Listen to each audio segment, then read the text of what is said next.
Hello guys and welcome back to my YouTube channel. If you're a returner or if you're new here, welcome. Thank you for stopping by. My name's Leonie. I am currently pregnant with baby number 2 and this video is going to be my choice between choosing a VBAC in this birth or choosing an elective C-section.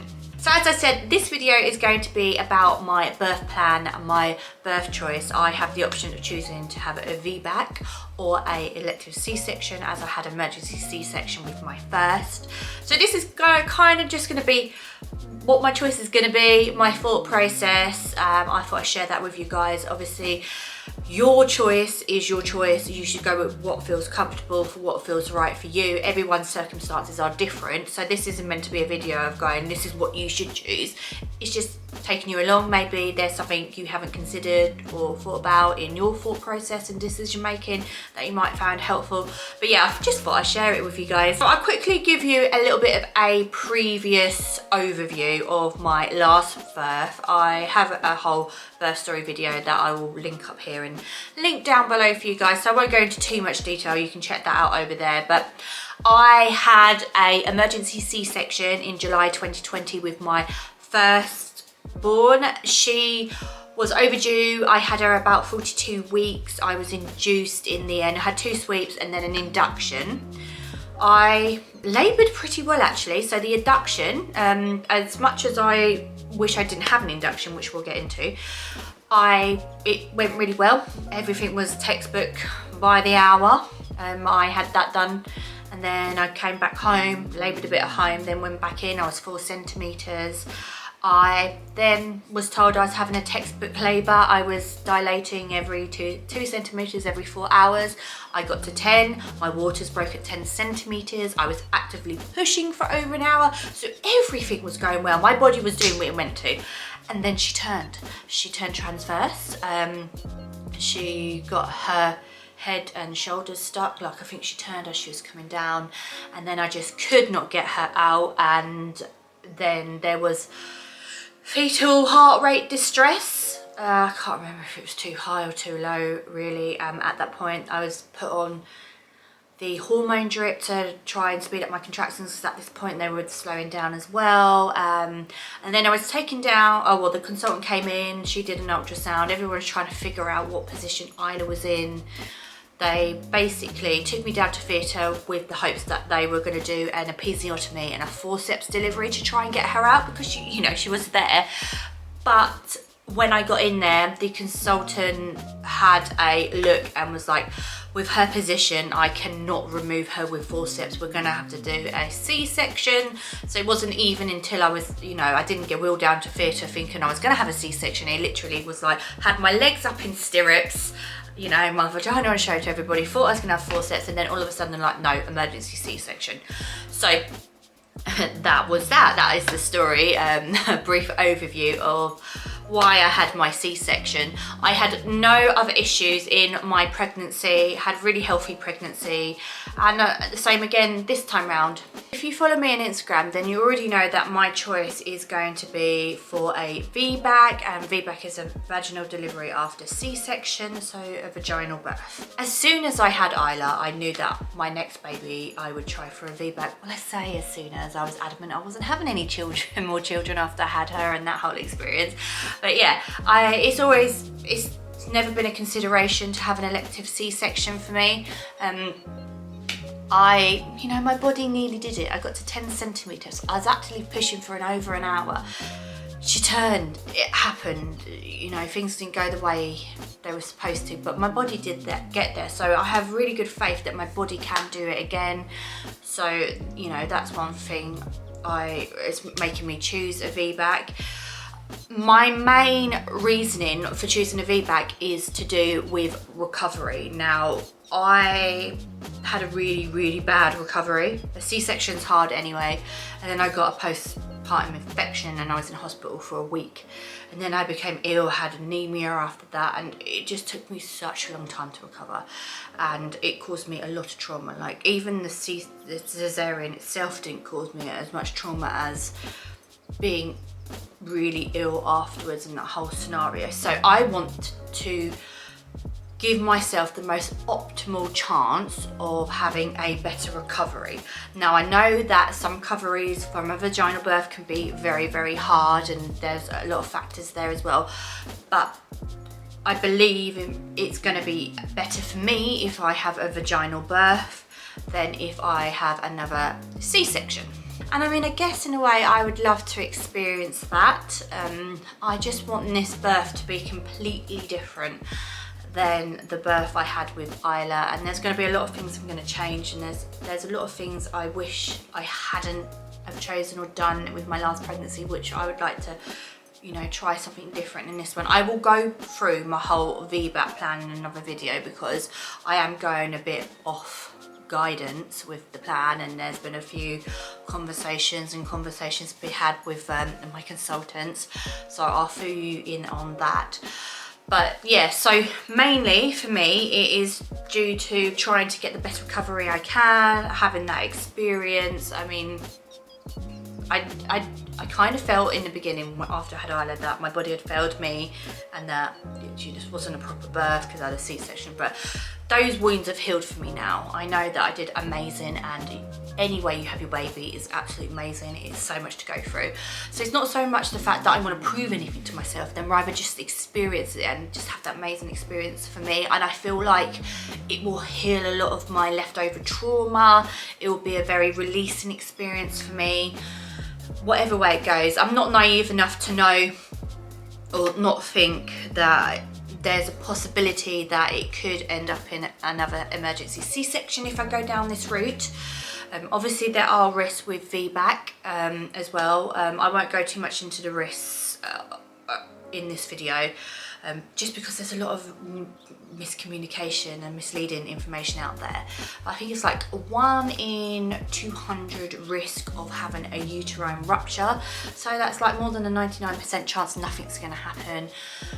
With birth there's always risks, isn't there? And there's risks with having an elective C-section, they're just different. So yeah, I'm not naive this time around. I was naive the first pregnancy. I just didn't think I'd ever end up in a C-section. I didn't even think about it. I never thought that could happen to me. This time round, I know that I'm better informed. It was just like, I felt so lost my first pregnancy because it was just really through COVID, and there was a lot of information, support missed there. As much as you can research it yourself, I'm finding things so much better this time round, just because there's a lot more conversations with professionals and people and other mums and stuff like that, so I feel a lot more supported. But yeah, if I do try for a VBAC and I end up in an emergency C-section, it's not mentally going to shock me. Like, it probably physically won't shock me. My body's been through it before. I've been there. I've been through an emergency C-section. I know what it's like, so therefore I know I can cope and I will get over it. I know it's going to be hard, but it won't be as a shock to me anymore. So yeah, I'm definitely not as naive as I was in my first pregnancy and labour, where I thought a C-section would never happen to me, and I was just never mentally prepared for that. This time round, I know it's a real possibility, but I've been there, I've done it, I've got through it. So if that happens, I'm not gonna, you know, I've experienced it. I know I'm stronger for that experience, so I'll be able to do it. But again, it's just not something I really want to choose to do. And I've had a few friends that have had emergency C-sections that I've gone, you know, said exactly the same thing. Aren't you worried that, you know, it will happen again? I'm not worried. I'm not worried about it. I know it's just one of those things that I have to consider.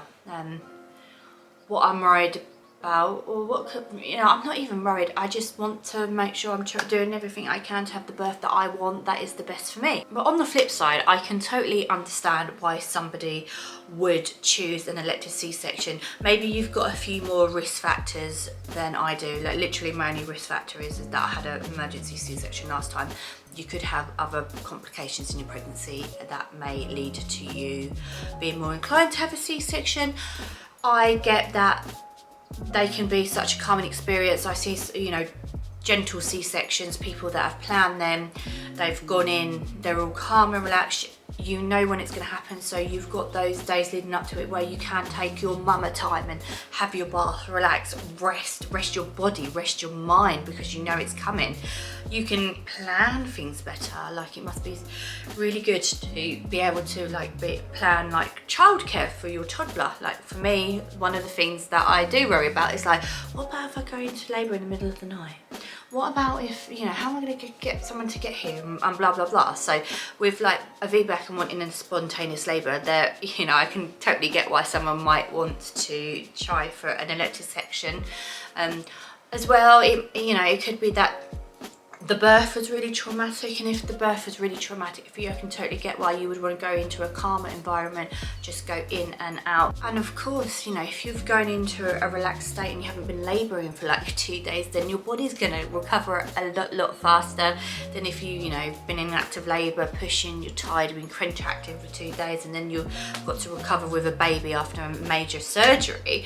So yeah, they have all been, you know, pros I've definitely considered. But at the end of the day, if I had one booked in at this point in time, then I know I just wouldn't turn up for the appointment. I just couldn't bring myself to do it. Again, I'm only 30 weeks at the moment, and I do know things can change with babies. So again, I don't want to choose it as predominantly my birth choice. But if there was a change to the health of myself or the baby leading up to the birth, and there was a real valid reason where an elective C-section might be better, it's definitely something I would look to consider. But I think at every stage, you know, when you're making these choices, and at every stage you've just got to evaluate where you are at that point in time and just deal with the facts you've got and the information you've got, and make informed choices that are the best for you. I'm sure everything will be fine and I will get my VBAC, but it's just something I definitely would consider if, you know, there was certain different factors for me. But as I said, the only factor I've got in my decision making is that I had previous C-section. I've got no other medical issues, so therefore I'm having a really healthy, good pregnancy. My body is good. I believe my body can do it because it nearly got there last time.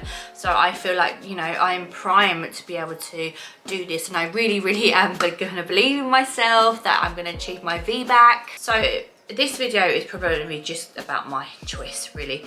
I am going to be doing a few other videos around my VBAC birth plan, because my choices within my VBAC birth plan are a bit out of guidance. So there's been quite a few conversations so far. So I've spoken to the consultant midwife who kind of like went over my options, and then I said I want to try for VBAC, and she wrote that down, and then that was that one. And then I spoke to the registrar about having a VBAC, and then my choices were in VBAC, and they couldn't sign any of my choices off because I want to go off guidance, which I'll get into another video. Then they've got to go to the consultant, and apparently I'm meant to have a more in-depth conversation with the consultant midwife about a VBAC as well. So I am having a few conversations there with like the hospital and stuff like that, as well as my community midwives.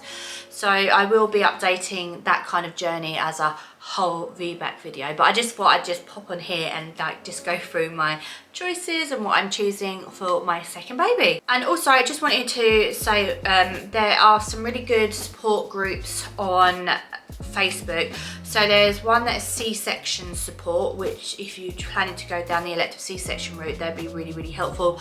And then there is the VBAC support UK group, which is amazing if you're after a VBAC, and they've got loads of support, guidance and information on there. I will link the groups down below.